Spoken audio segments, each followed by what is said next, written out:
Suami banting tulang, istri hanya peduli gengsi. Apa jadinya ketika iPhone menjadi sumber perang rumah tangga? Kamu tidak akan percaya bagaimana istri ini menghadapi konsekuensi dari kesalahan dan gengsinya sendiri. Saksikan kisah nyata rumah tangga toksik yang akan membuatmu gregetan dan tidak bisa berhenti menonton sampai akhir. Mari kita bahas. Rina selalu merasa hidupnya kurang. Tiap kali melihat teman-temannya memamerkan iPhone baru di media sosial, hatinya panas. Di rumah, suaminya Damar hanya bisa menyediakan ponsel murah yang layarnya retak. "Aku malu, Mar," katanya suatu malam, menatap ponselnya yang lambat. Damar hanya terdiam, mencoba menjelaskan bahwa kebutuhan anak mereka jauh lebih penting. Tapi bagi Rina, gengsi adalah segalanya. Ia ingin terlihat setara dengan teman-temannya yang selalu tampil mewah. Di warung kopi, ia sering mendengar cerita ibu-ibu tentang cicilan mudah. "Cuman KTP aja, langsung approve," kata mereka. Malamnya, Rina mulai memikirkan rencana gila meminjam KTP tetangganya Sulastri tanpa sepengetahuan suami. Sulastri awalnya menolak. "Rin, ini berisiko, namaku bisa kena masalah," ucapnya khawatir. Tapi Rina terus membujuk dengan nada manja.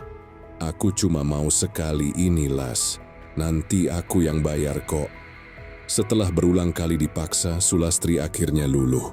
Ia tak menyangka keputusan kecil itu akan membawa bencana besar ke seluruh kampung. Beberapa hari kemudian Rina datang ke toko elektronik. Ia berpura-pura menjadi Sulastri, membawa KTP dan menandatangani berkas cicilan. "Selamat, pengajuan Anda disetujui," kata petugas. Tangannya bergetar saat memegang iPhone 13 yang mengilap. Wajahnya berseri seolah dunia ada di genggamannya. Ia tak tahu kebohongan itu baru saja dimulai. Sejak saat itu hidup Rina berubah. Ia tak pernah lepas dari ponselnya. Tiap pagi sibuk membuat story, menunjukkan gaya hidup palsu. "Akhirnya bisa juga beli yang asli," tulisnya di caption. Teman-temannya memuji, tapi Damar hanya melihat dari jauh, merasa ada yang janggal. Ia tahu istrinya bukan tipe yang bisa menabung sebanyak itu. Rina semakin larut dalam dunia maya. Ia lupa belanja dapur, lupa mengurus anak. Semua tenaga habis untuk menjaga citra di depan teman-temannya. "Aku sibuk endorse," katanya sombong, padahal hanya berfoto di depan cermin. Damar mulai khawatir. Tapi setiap kali ia menegur, Rina membentak. "Kamu nggak ngerti zaman sekarang, Mar." Cicilan berjalan lancar 2 bulan pertama. Rina selalu mencari alasan agar uang rumah tangga dialihkan ke pembayaran kredit. "Daripada buat jajan, mending buat cicilan HP," katanya sambil tersenyum sinis. Damar menahan diri, tak ingin memperpanjang pertengkaran. Ia tak tahu kalau Rina mulai kehabisan uang untuk membayar bulan berikutnya. Masuk bulan ketiga, peringatan mulai datang lewat pesan singkat. "Pembayaran Anda tertunda." Rina panik, tapi gengsinya lebih besar dari rasa takut. Ia berbohong pada Damar, bilang semua sudah beres. Malamnya, ia menangis diam-diam di kamar mandi, menggigit bibir, memikirkan cara menutup cicilan yang makin menumpuk. Suatu pagi, Sulastri didatangi petugas leasing. "Ibu menunggak 4 bulan, kata mereka tegas. Wajah Sulastri pucat, tak mengerti apa yang terjadi. Saat itu juga, ia sadar KTP-nya dipakai tanpa izin penuh. Ia menahan amarah, menunggu waktu yang tepat untuk mendatangi Rina. Hatinya berkobar, merasa dikhianati oleh tetangga sendiri. Sementara di rumah, Rina masih sibuk berfoto dengan ponsel barunya. Ia tersenyum di depan kamera, menutup mata dari kenyataan yang menunggu di luar pagar. Damar melihatnya dari sudut ruangan dengan wajah lelah. Dalam hatinya, ia tahu sesuatu buruk sedang mendekat. Tapi ia tetap diam, mencoba bertahan di tengah kebohongan yang mulai membusuk. Pagi itu rumah Rina digedor keras. "Rina, keluar kamu!" Suara Sulastri menggema di gang sempit. Tetangga mulai berdatangan. Rina keluar dengan wajah panik, masih memakai daster. "Ada apa, Las?" tanyanya gugup. Sulastri langsung mengangkat kertas tagihan. "Kau tahu ini apa?" 4 bulan menunggak cicilan pakai nama aku. Kau kira aku nggak bakal tahu? Wajah Rina pucat, semua alasan di kepalanya mendadak hilang. Ia mencoba tersenyum paksa. Aku mau bayar kok Las, cuman lagi susah. Tapi Sulastri tak mau mendengar. Namaku udah masuk daftar hitam, Rin. Aku ditagih debt collector di depan anakku, teriaknya. Damar yang baru pulang kerja kaget langsung berlari menghampiri. Ada apa ini? Suaranya bergetar. Sulastri menatap Damar dengan mata merah. Istrimu pakai KTP-ku buat kredit iPhone. Sekarang aku yang ditagih. Damar membeku, menatap istrinya. Rina, bener? Tanyanya pelan. Rina hanya menunduk. Damar mengusap wajahnya, mencoba menahan malu di depan tetangga. Saya minta maaf, Bulas. Saya akan urus ini, ucapnya lirih. Tapi Sulastri sudah keburu menangis karena malu. Para tetangga mulai berbisik. Ih, pantes kemarin pamer HP terus, kata seorang ibu. Rina gemetar, matanya merah menahan tangis. Damar menarik tangannya masuk rumah. Tapi begitu pintu tertutup, suasana meledak. Kamu sadar nggak apa yang kamu lakukan? Teriak Damar. Rina menutup telinga, membalas dengan nada tinggi. Cuman HP aja, nggak usah lebay. Kata-kata itu seperti pisau.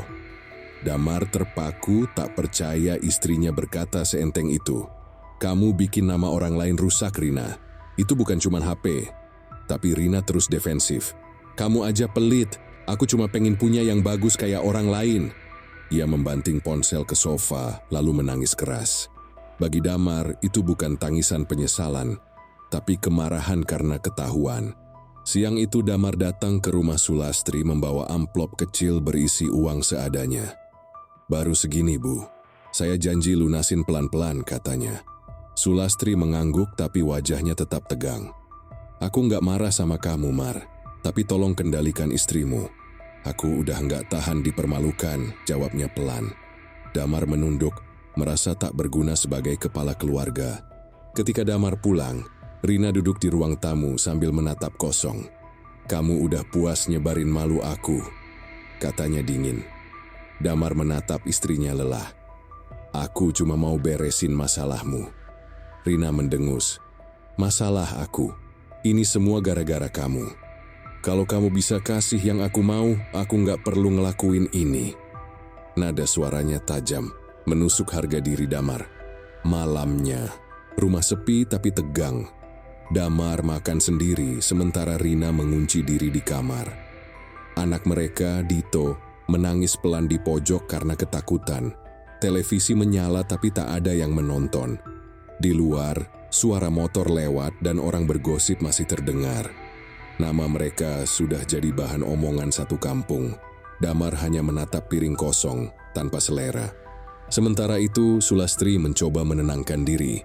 Tapi setiap kali telepon dari leasing masuk, dadanya berdebar. Ia menyesal pernah menolong Rina.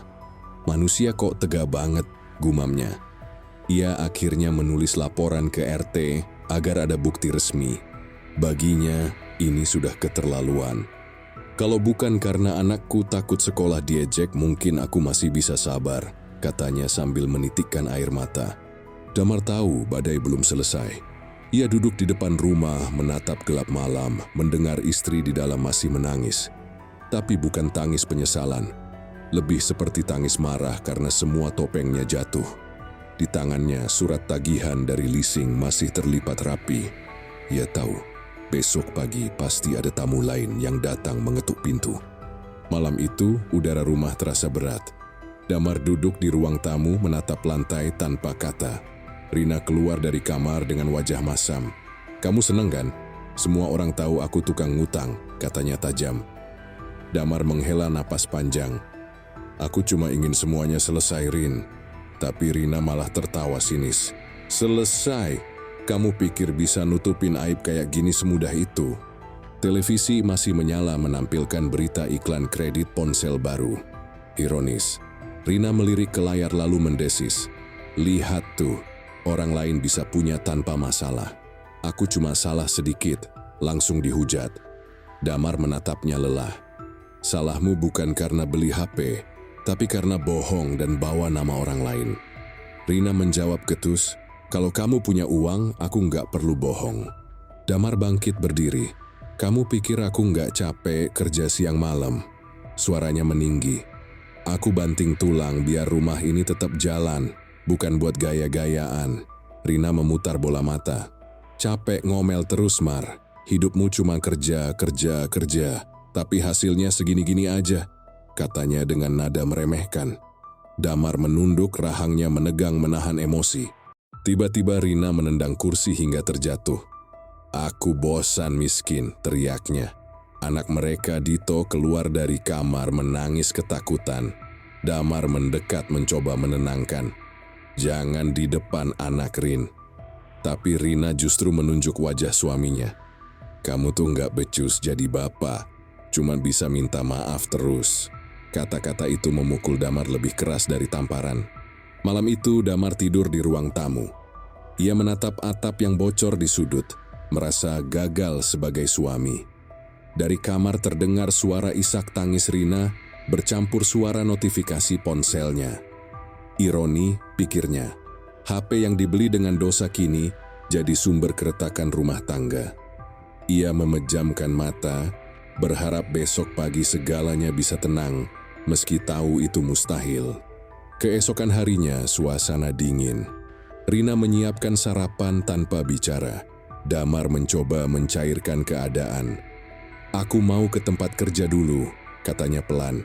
Rina menjawab tanpa menatap, terserah. Setelah pintu tertutup, Rina menatap HP-nya. Notifikasi tagihan lagi-lagi muncul. Ia menggigit bibir lalu menghapusnya. Aku nggak akan kalah, bisiknya penuh gengsi. Siang hari Sulastri datang lagi dengan surat dari RT. Rina menatapnya dengan mata merah.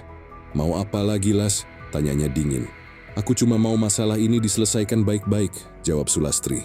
Tapi Rina malah tertawa sinis. Kamu tuh lebay. Cuma gara-gara nama dicatat dikit aja panik. Santai aja, nanti aku bayar. Nada suaranya sombong, membuat Sulastri menahan amarah. Sore harinya Damar pulang dan mendapati istrinya baru saja mengusir Sulastri. Kamu kenapa malah bikin ribut lagi? Katanya kesal. Rina membentak. Dia itu nyari perhatian, ngerasa paling benar. Damar menatapnya tajam. Dia punya hak marah, Rin. Kamu yang salah. Rina terdiam sesaat lalu berkata pelan tapi menusuk. Aku salah cuma karena pengen hidup lebih baik? Damar tak tahan lagi. Ia menatap istrinya dengan mata berkaca-kaca. Bukan hidup lebih baik yang kamu cari, Rin, tapi pengakuan dari orang yang bahkan gak peduli sama kamu. Suaranya bergetar. Rina terdiam, tapi kemudian menatapnya sinis. Aku gak butuh ceramahmu. Ia menutup pintu kamar dengan keras, meninggalkan Damar yang berdiri dalam hening dan kecewa. Malam semakin larut, rumah seperti medan perang yang sepi. Damar duduk di teras dengan rokok setengah terbakar di tangan. Sementara dari dalam kamar terdengar suara musik dari ponsel Rina. Lagu-lagu mewah yang tak cocok dengan kenyataan hidup mereka. Ia tahu rumah itu kini bukan tempat beristirahat, tapi ladang gengsi yang perlahan menelan segalanya. Siang yang terik itu, suara motor berhenti di depan rumah. Dua pria bertubuh besar turun, mengetuk pintu keras-keras. Ibu Rina, kami dari pihak kredit, teriak salah satunya. Rina yang sedang menonton drama langsung pucat. Damar berlari keluar kamar, matanya melebar. Siapa itu? Tanyanya panik. Rina menunduk tanpa suara, tapi wajahnya jelas menunjukkan rasa takut bercampur malu. Salah satu debt collector itu mengangkat map coklat tebal. 4 bulan tunggakan, Bu. Kami sudah sabar. Kalau tidak bisa bayar hari ini, kami akan ambil barangnya. Suaranya tegas, tanpa empati. Rina menggigit bibir, menatap ke arah Damar seolah meminta pertolongan. Damar berdiri kaku. Tunggu sebentar, Pak. Kami bisa cari solusi, ujarnya lirih. Namun, kedua pria itu hanya saling menatap dan tersenyum sinis. Solusi? Kami dengar KTP-nya aja bukan atas nama ibu, ucap salah satu dari mereka sambil menatap tajam. Rina membeku. Itu cuma pinjam sebentar, jawabnya gemetar. Damar menatap istrinya tak percaya. Kamu bohong lagi, Rin. Suaranya nyaris bergetar. Rina berusaha tetap tenang, tapi suaranya pecah. Aku cuma pengen terlihat punya, Mar. Cuman itu. Kalimat itu terdengar seperti pengakuan dosa yang sudah terlambat. Debt collector itu mendesah berat, lalu menatap Damar. Kami ambil HP-nya sekarang aja, Pak. Rina spontan menjerit, jangan, aku belum sempat lunas. Pria itu menatap sinis. Justru karena belum lunas makanya kami datang. Ia masuk ke dalam rumah tanpa izin. Damar mencoba menahan, tapi didorong kasar. Jangan kasar, Pak, teriaknya, tapi mereka sudah menggeledah meja dan kamar. Tangisan Dito pecah dari kamar belakang. Ayah, ibu! Suara kecil itu membuat Damar hampir meledak. Ia menarik salah satu pria itu dengan emosi. Keluar dari rumah saya. Namun satu dorongan keras membuatnya jatuh ke lantai. Rina menjerit histeris. Sudah, Mar, jangan dilawan. Tapi air matanya tak terbendung. Semua barang yang dulu membuatnya bangga kini jadi saksi kehancuran harga dirinya. Setelah mereka pergi, rumah itu hening. Damar duduk di lantai, pipinya memar, dadanya sesak. Rina berdiri di sudut, memeluk diri sendiri. Aku nggak tahu bakal sejauh ini, suaranya lirih. Damar menatapnya dengan pandangan kosong. Kamu tahu, Rin, kamu cuman nggak peduli. Rina terisak. Aku cuma pengen nggak diremehkan orang. Damar menjawab lemah. Sekarang, kamu diremehkan lebih parah. Sore itu Damar menatap ponsel bututnya, satu-satunya yang tersisa. Ia teringat hari ketika Rina memaksa beli iPhone dengan nada tinggi. Kini, benda itu pergi bersama harga diri mereka. Rina hanya duduk diam di lantai, rambutnya berantakan, wajahnya pucat. Aku nggak kuat, Mar, katanya lirih. Damar menjawab tanpa ekspresi. Aku juga, Rin, tapi aku tetap di sini, buat kamu. Malam menjelang, namun rumah itu terasa seperti kuburan. Lampu dapur mati, suara jangkrik terdengar jelas. Rina berjalan pelan ke arah Damar yang masih duduk di ruang tamu. Kamu benci aku? Tanyanya pelan. Damar menatap kosong keluar jendela. Aku kecewa, Rin. Benci itu terlalu ringan buat semua yang kamu lakukan. Rina terdiam, menunduk, lalu menangis tanpa suara. Beberapa hari kemudian, kabar soal utang Rina menyebar di lingkungan sekitar. Tetangga berbisik-bisik tiap kali ia lewat. Sulastri pun tak mau menyapa lagi. Rina menunduk setiap kali keluar rumah, merasa seperti berjalan di tengah sorotan mata penghinaan. Damar tetap berangkat kerja seperti biasa, menahan malu di dada, seolah tak ada yang terjadi. Tapi hatinya mulai retak tanpa bisa diperbaiki lagi. Suatu malam, Rina menatap suaminya yang tidur di lantai. Aku udah hancur, Mar, bisiknya pelan. Ia memandangi jari-jarinya yang dulu memegang ponsel mahal, kini menggenggam air mata. Di luar, hujan turun deras, seolah langit ikut menertawakan nasib mereka. Rina menutup wajahnya dan berbisik, semua ini cuma karena gengsi, dan aku yang kalah oleh keinginan sendiri. Beberapa minggu setelah kejadian itu, rumah Rina semakin sepi. Tak ada lagi tawa, tak ada obrolan ringan di meja makan. Damar lebih banyak diam, pulang kerja pun langsung masuk kamar. Rina mencoba bicara, tapi suaminya hanya menjawab singkat. Aku capek, katanya setiap kali. Padahal bukan lelah bekerja yang membuatnya diam, tapi lelah menahan kecewa yang sudah terlalu dalam. Rina duduk sendirian di ruang tamu, menatap dinding kosong. Foto pernikahan mereka yang dulu digantung dengan bangga kini miring, berdebu. Ia teringat bagaimana dulu Damar melamarnya dengan sederhana, hanya cincin murah dan janji tulus. Saat itu ia bahagia, tapi kini semua terasa jauh. Kok aku bisa sejahat ini? Bisiknya lirih, seolah bertanya pada dirinya sendiri yang dulu masih polos. Suatu sore Sulastri datang lagi. Kali ini bukan untuk marah, tapi menagih janji pembayaran yang tersisa. Rina tak sanggup menatap matanya. Aku akan bayar, Las, katanya pelan. Kapan? Tanya Sulastri dingin. Sebentar lagi, jawabnya. Meski ia tahu tak punya uang sepeser pun. Setelah tetangganya pergi, Rina menatap pintu yang tertutup dan merasa dadanya makin sesak. Semua janji kini hanya kebohongan. Malam itu Damar jatuh sakit. Badannya demam tinggi karena kelelahan dan stres.